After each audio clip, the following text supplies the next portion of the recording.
Karena dia mempunyai satu as crankshaft. Sama. Maka ketika 134 ini dia masih muter, sementara nomor 2 macet, stang pistonnya bisa patah. Betul. Kalau stang piston patah, maka dia bloknya ini bisa bolong. Benar. Nah, itu sering terjadi. Water hammer. Water hammer ya. Seperti itu.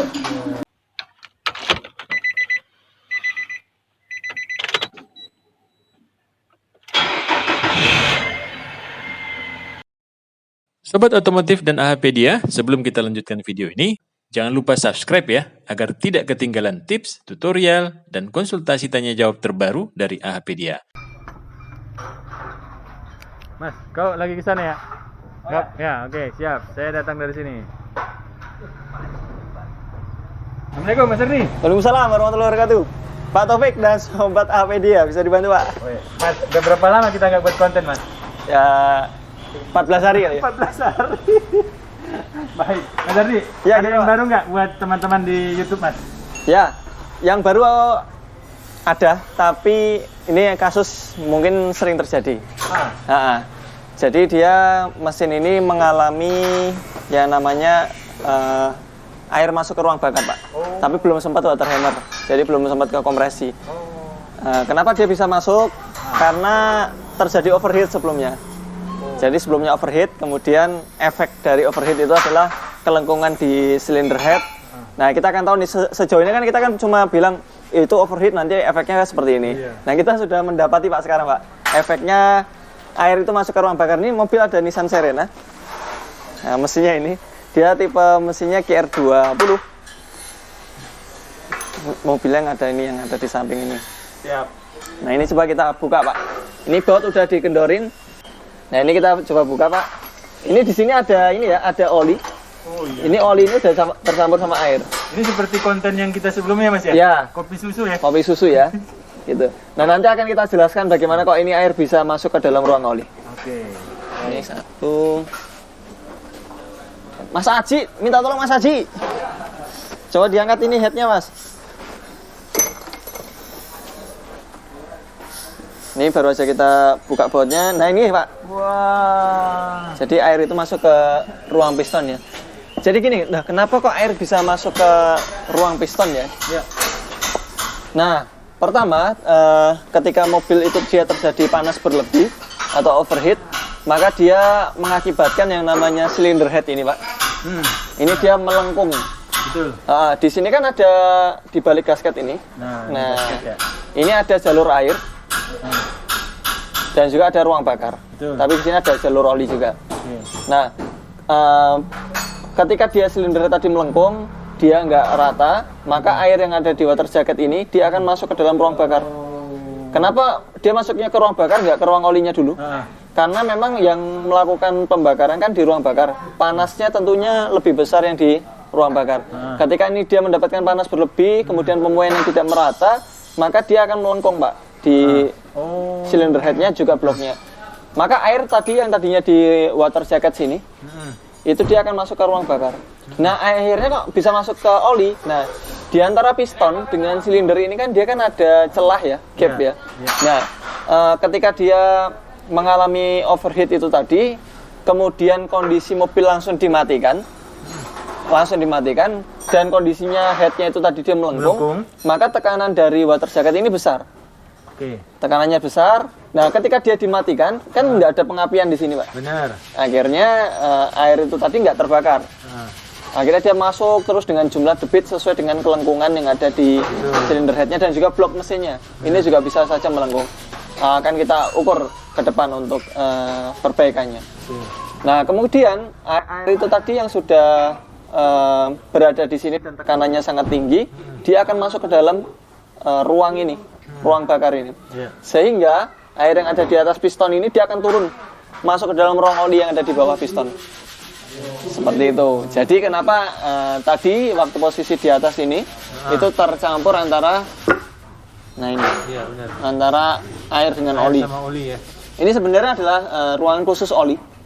Tapi air tadi yang masuk di atas piston ini itu turun ke bawah. Nah, kalau udah kayak gini nggak akan mungkin bisa hidup mobil. Karena debitnya sangat besar sekali yang masuk ke dalam ruang bakar. Nah, tentunya ada indikasi-indikasinya. Indikasinya itu tadi susah starter, Atau mungkin ketika dibuka businya sudah berwarna krem ya, merah. Krem. Betul. Seperti itu. Okay. Jadi gitu Pak Taufik. Mas, jadi permasalahannya ini sampai seperti ini apa Mas?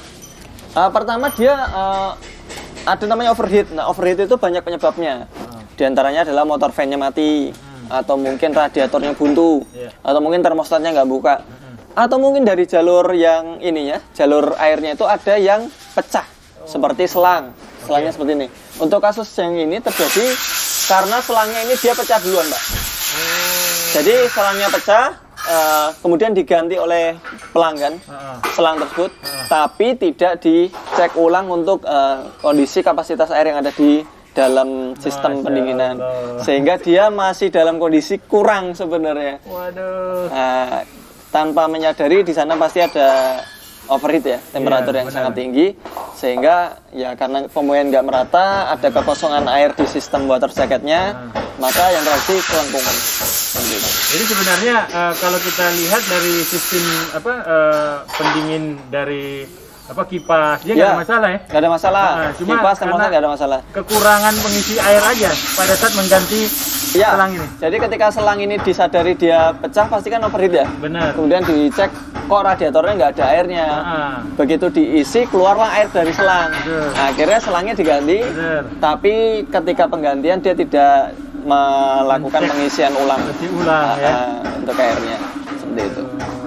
Jadi ya hasilnya seperti yang ditakutkan, silinder headnya dia mengalami kelengkungan, blok silinder juga ini bisa mengalami kelengkungan, sehingga air bisa masuk. Nah, catatan buat teman-teman bengkel, kita mungkin menghadapi ya kasus-kasus mobil masuk ke dalam air masuk ke dalam ruang bakar ini. Tapi kebanyakan dari kita kan hanya melakukan slap di silinder headnya. Perlu diketahui bahwasanya untuk beberapa unit memang dia kalau sudah turun silinder head, sebaiknya blok silindernya ini juga diukur keratanya. Terkadang kita menemui dan banyak kita temui bahwasanya blok silinder ini juga dia mengalami kelengkungan. Sehingga teman-teman bengkel kalau misalnya nurunin silinder headnya, sebaiknya bloknya juga diukur. Jangan sampai nanti silinder headnya sudah diratakan, tapi bloknya dia luput dari pengukuran. Ketika dia dipasang, nanti akan muncul masalah yang sama di kemudian hari.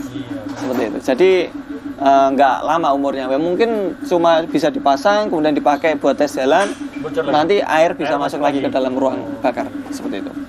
Mas, kalau kondisi seperti ini termasuk yang sudah rumit atau masih sedang nggak ini? Ya, ini sebenarnya kalau dibilang dia sudah rumit, Pak. Kalau air sudah masuk ke dalam ruang bakar dengan debit seperti ini, bahkan nggak bisa nyala, ini adalah sebuah trouble yang sudah besar ya kasusnya. Lebih besar lagi kalau misalnya gini, Pak. Ini beruntung ketika mobil tersebut overheat, kemudian dia mengalami kelengkungan silinder head, dia dimatikan mesinnya. Meskipun ketika dimatikan air itu masuk ke dalam ruang bakar karena tekanan di dalam water jacket, kemudian di ruang bakarnya terjadi kelengkungan, maka dia akan mati dan nggak akan bisa hidup. Yang bahaya adalah ketika air tersebut masuk ke dalam ruang bakar, dia masih dalam kondisi hidup. Kita bisa lihat nih, Pak, kondisinya di antara 4 silinder ini. Ini kan silinder nomor 2 ya, karena ini nomor 1, 2, 3, 4. Yang nomor 2 ini dia paling banyak mengalami masuk air. Betul. Nah, yang dikhawatirkan gini, ketika dia mesin masih dalam kondisi hidup, nanti nomor 2 itu dia kemasukan air lebih banyak, maka nomor 2 ini kan bisa terjadi gagal pengapian. Pertama, yang kedua, piston bisa macet karena pemuaian yang tidak merata. Jadi pistonnya macet. Kemudian sementara nomor 1, 3, 4 masih hidup. Iya, benar. Karena dia mempunyai satu as crankshaft. Maka ketika 1, 3, 4 ini dia masih muter, sementara nomor 2 macet, stang pistonnya bisa patah. Kalau stang piston patah, maka dia bloknya ini bisa bolong. Nah, itu sering terjadi water hammer. Water hammer ya. Seperti itu. Ini syukurlah di posisi sedang mati, Mas ya. Sedang mati dan dia mobil udah nggak bisa di starter. Kalau di starter dia hanya ngak saja. Karena memang kondisinya udah macet piston. Ini kawan-kawan air ya, bukan kopi susu ini ya. Nah, tuh, Masya Allah. Ini air ini. Baik, apa lagi, Mas? Nah, yang perlu diperhatikan kalau untuk mencegah hal-hal yang seperti ini, maka ketika kita memang berkendara itu harus memantau speedometer.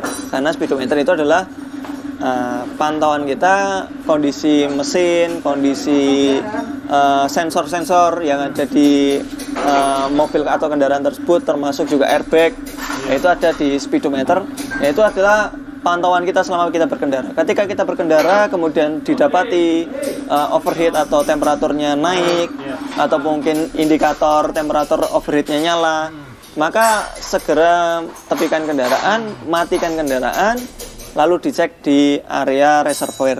Tangki reservoir dulu dicek. Nanti kalau tangki reservoir kosong, maka jangan segera membuka radiator, karena kondisi panas ini cukup berbahaya. Apabila dibuka nanti air bisa nyemprot. Biarkan saja dulu tetap dingin. Ketika sudah dingin, kita isi radiatornya, kita buka. Kalau memang kurang kita isi. Kalau misalnya mobil masih di starter masih bisa nyala tanpa panjang starternya, maka segera dilakukan bawa ke bengkel, jalan pelan-pelan. Itu satu tips ya. Ya. Kalau tidak panjang Kalau tidak starternya. panjang starter. Tapi kalau kita matikan kemudian nunggu mesin dingin, kemudian setelah mesin dingin itu tadi di starternya panjang, Iya. maka jangan ambil resiko, diderek saja mobilnya, nggak usah dihidupin lagi, langsung dicek di bengkel terdekat, nanti biar dicek businya. Kalau busi dicek dia sudah ada indikasi air masuk, segera lakukan perbaikan slab cylinder head atau mungkin bongkar mesin. Itu untuk mencegah water hammer. Iya. Seperti Yang lebih parah lagi ya. Yang lebih parah lagi nanti kalau bloknya sampai jebol, itu akan rumit untuk pekerjaannya. Baik, terima kasih informasi Mas Ardi. Ya, terima kasih Khalil, Taufik dan juga Sobat APD. Jangan lupa share ke teman-teman apabila video dari kami bermanfaat. Baik. Assalamualaikum warahmatullahi wabarakatuh. Waalaikumsalam warahmatullahi wabarakatuh.